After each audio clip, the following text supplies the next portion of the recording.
செய்திகள் தொடர்கின்றன. ஊரக வேலைவாய்ப்பு திட்டத்தில் நிதி குறைப்பு செய்துள்ள மத்திய பாஜக அரசுக்கு தமிழ் மாநில காங்கிரஸ் தலைவர் ஜி.கே. வாசன் கண்டனம் தெரிவித்துள்ளார்.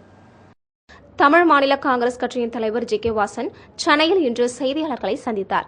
அப்போது பேசிய அவர், தமாக கட்சியின் உறுப்பினர் சேர்க்கைக்கான பணி கடந்த 2 மாதமாக தீவிரமாக நடந்து வருவதாகவும் இதற்கு மக்கள் மத்தியில் நல்ல வரவேற்பு கிடைத்துள்ளதாக ஜி.கே. வாசன் தெரிவித்தார்.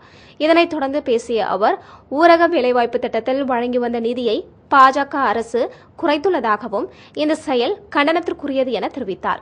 இதனால் கிராமப்புற பெண்கள் மிகவும் பாதித்துள்ளதாக தெரிவித்த அவர், ஊரக வேலைவாய்ப்பு திட்டத்தில் இதற்கு முன்பாக வழங்கி வந்த நிதியை தொடர்ந்து வழங்க வேண்டும் என மத்திய அரசுக்கு அவர் கோரிக்கை விடுத்தார்.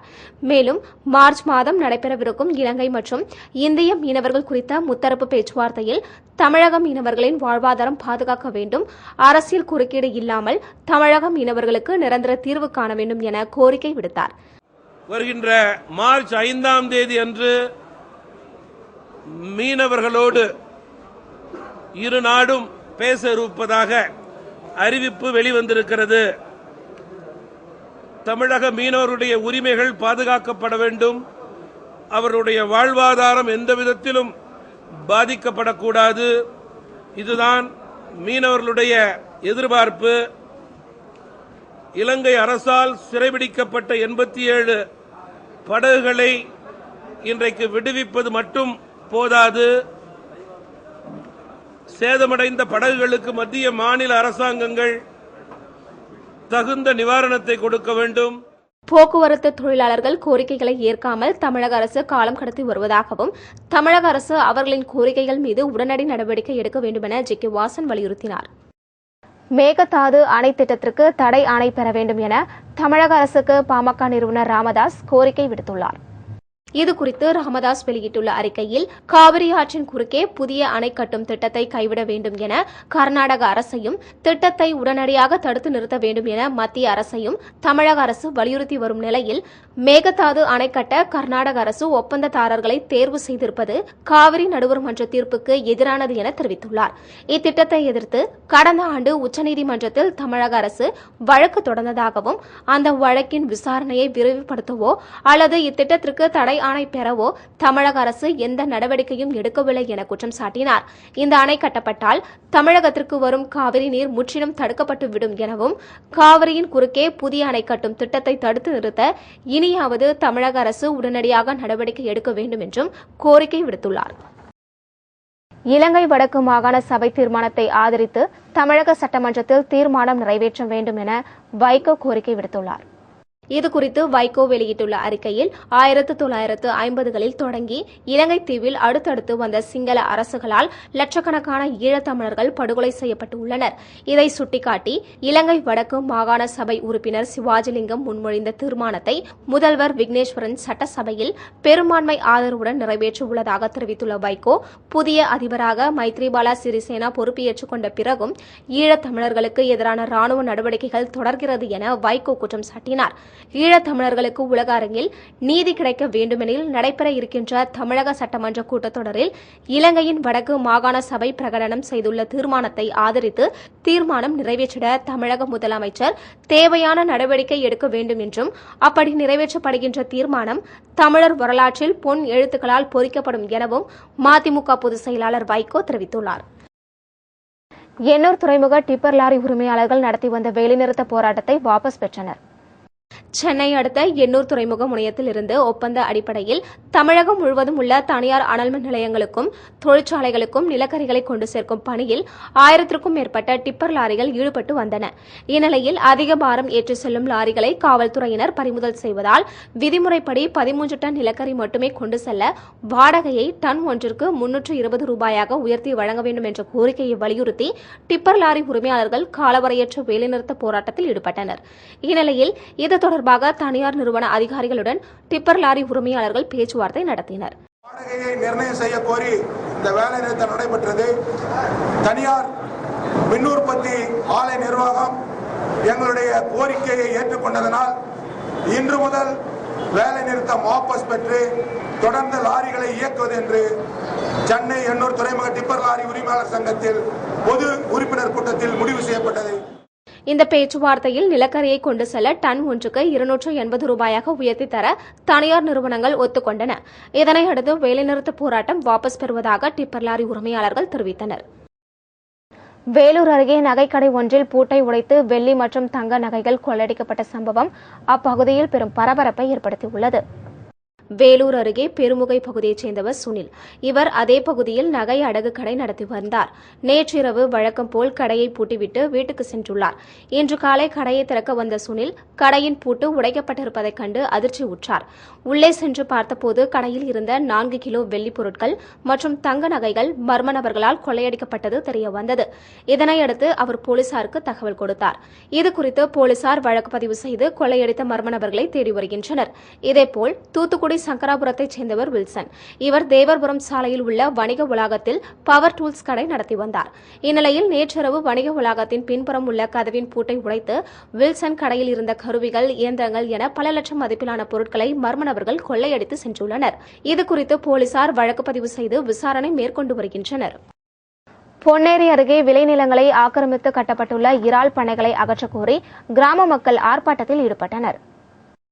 திருவள்ளூர் மாவட்டம் பொன்னேரி அருகே அவுரிவாக்கம் கிராமம் உள்ளது. இங்குள்ள விவசாய நிலங்களிலும் மற்றும் பாசன ஏரியை ஒட்டி சிலர் இறால் பண்ணைகளை அமைத்துள்ளனர். மேலும் அதில் ரசாயன கழிவுகளை கொட்டி வருவதால் அப்பகுதியில் உள்ள நிலத்தடி நீர் மாசடைவதுடன் விளைநிலங்களுக்கும் பாதிப்பை ஏற்படுவதாக விவசாயிகள் தெரிவித்தனர். இதுகுறித்து அரசு அதிகாரிகளுக்கு பலமுறை புகார் மனு அளித்தும் எந்தவித நடவடிக்கையும் மேற்கொள்ளவில்லை என அப்பகுதி மக்கள் குற்றம் சாட்டினர். இதனையடுத்து இறால் பண்ணைகளை அகற்றக்கோரி கிராம மக்கள் திருப்பாலைவனம் கடைவீதியில் கண்டன ஆர்ப்பாட்டத்தில் ஈடுபட்டனர். தமிழீழ விடுதலைக்கான பொது வாக்கெடுப்பு நடத்த கோரி மே 17 இயக்கம் சார்பில் சென்னையில் உள்ள ஐநா அலுவலகத்தில் முற்றுகையிட்டனர். ஈழத்தில் இனப்படுகொலை நடந்து 6 ஆண்டுகள் ஆகியும் அது குறித்த விசாரணை நடத்தப்படாததை கண்டித்தும் தமிழீழ விடுதலைக்கான பொது வாக்கெடுப்பு நடத்த கோரியும் இனப்படுகொலைக்கு துணை போன ஐநா பொதுச் செயலாளர் பான் Ki Moon, Vijay Nambiraj, Holmes ஆகியோர் மீது நடவடிக்கை எடுக்க வலியுறுத்தியும் மே 17 இயக்கம் சார்பில் சென்னை ஐநா அலுவலகம் முன்பு முற்றுகையிட்டு போராட்டம் நடத்தினர். இதில் மதிமுக, தமிழக வாழ்வுரிமை கட்சி, SDPI, தமுமுக, தந்தை பெரியார் திராவிடர் கழகம் உள்ளிட்ட பல்வேறு தமிழ் அமைப்புகள் கலந்து கொண்டனர். 6 ஆண்டுகளுக்கு முன்பு ஐநாவினுடைய மனித உரிமை கமிஷனினுடைய தலைமை அலுவலகமாக இருக்கக்கூடிய ஜெனீவாவினுடைய அந்த அலுவலகத்தின் முன்பு தமிழீழ விடுதலையை வலியுறுத்தியும் ஐநா அதிகாரிகள் இலங்கை அரசாங்கத்திற்கு துணை செய்து கொண்டிருக்கிறார்கள், தமிழீழ விடுதலையை தடுத்துக் கொண்டிருக்கிறார்கள் என்று முழக்கம் எழுப்பி தன் இன்னுயிரை ஈந்த முருகதாசனுடைய நினைவு தினத்திலே ஐநா அலுவலகம் செய்ய மறுத்த இந்த பொது வாக்கெடுப்பு என்கின்ற கோரிக்கையும், குறிப்பாக ஐநாவினுடைய சாசனம் விதி எண் 1.2 சொல்லப்பட்டிருக்கக்கூடிய பிரிந்து செல்லக்கூடிய உரிமையான சுயநிர்ணய உரிமையை இதுவரை ஐநாவானது தமிழீழத்திற்கு செயல்படுத்தவில்லை. இது ஐநா உடனடியாக அங்கு நடைமுறைப்படுத்த வேண்டும் என்பது விதி. முற்றுகையிட முயன்றவர்களை காவல்துறையினர் தடுத்து நிறுத்தி கைது செய்தனர். திண்டுக்கல் மாவட்டம் வத்தலகுண்டுவில் ரேஷன் கடை ஊழியர் கொலை செய்யப்பட்டுள்ள சம்பவம் அப்பகுதியில் பெரும் பரபரப்பை ஏற்படுத்தியுள்ளது. திண்டுக்கல் மாவட்டம் வத்தலகுண்டு அருகே அழகாபுரி, மல்லனம்பட்டி, பூசாரிப்பட்டி ஆகிய கிராமத்தில் ஏராளமான குடும்பத்தினர் வசித்து வருகின்றனர். இந்த கிராமங்கள் அருகே 30 ஆண்டிற்கு மேலாக SL, KVK ஆகிய 2 கல்குவாரிகள் இயங்கி வருகின்றன. இந்த குவாரிகளில் வைக்கும் வெடிச்சத்தத்தால் வீடுகளில் விரிசல், அதிர்வு ஏற்படுவதாகவும் இதனால் அப்பகுதி மக்கள் பெரிதும் பாதிக்கப்படுவதாக குற்றம் சாட்டினர். மேலும் குவாரிகளை மூடக்கூறி மாவட்ட ஆட்சியரிடம் பலமுறை மனு அளித்தும் இதுவரை குவாரிகளை மூட எந்தவித நடவடிக்கையும் எடுக்கப்படவில்லை என அப்பகுதி மக்கள் புகார் தெரிவித்துள்ளனர். மேலும் இதுகுறித்து நடவடிக்கை எடுக்காததால் இதனால் ஆத்திரமடைந்த கிராம மக்கள் இந்திய கம்யூனிஸ்ட் கட்சியினருடன் சேர்ந்து திண்டுக்கல் மாநகராட்சி அலுவலகம் அருகே குவாரிகளை மூடக்கோரி கண்டன ஆர்ப்பாட்டத்தில் ஈடுபட்டனர்.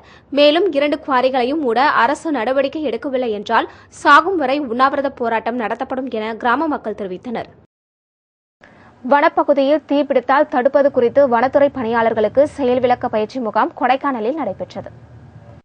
திண்டுக்கல் மாவட்டம் கொடைக்கானல் வனப்பகுதியில் கோடை காலத்தில் அதிகமான வெயிலினால் அப்பகுதியில் தீ விபத்து ஏற்படுகிறது.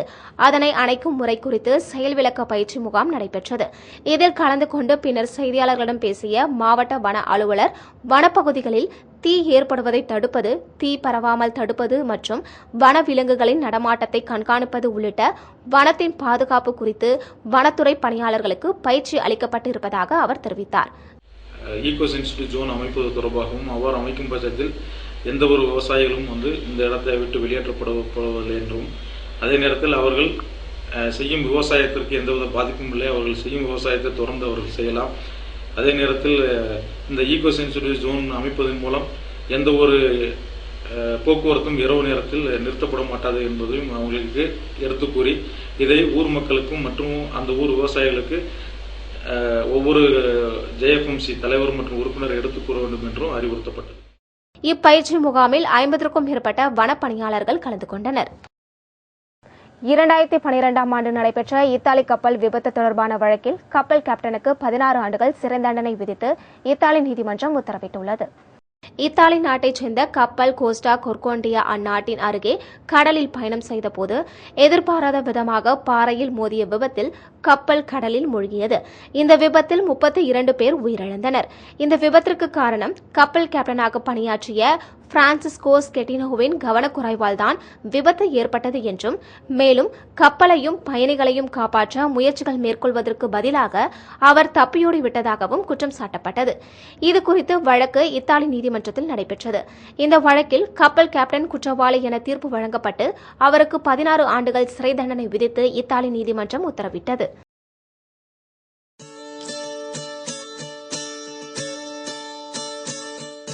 இன்றைய தங்கம் மற்றும் வெள்ளி விலை நிலவரம். 1 கிராம் ஆபரண தங்கம் 2578 ரூபாயாகவும், 1 பவுனின் விலை 20,624 ரூபாயாகவும் விற்பனையானது. 1 கிராம் வெள்ளியின் விலை 40 ரூபாய் 60 காசுகளாகவும், 1 கிலோ வெள்ளியின் விலை 37,945 ரூபாயாகவும் விற்பனையானது.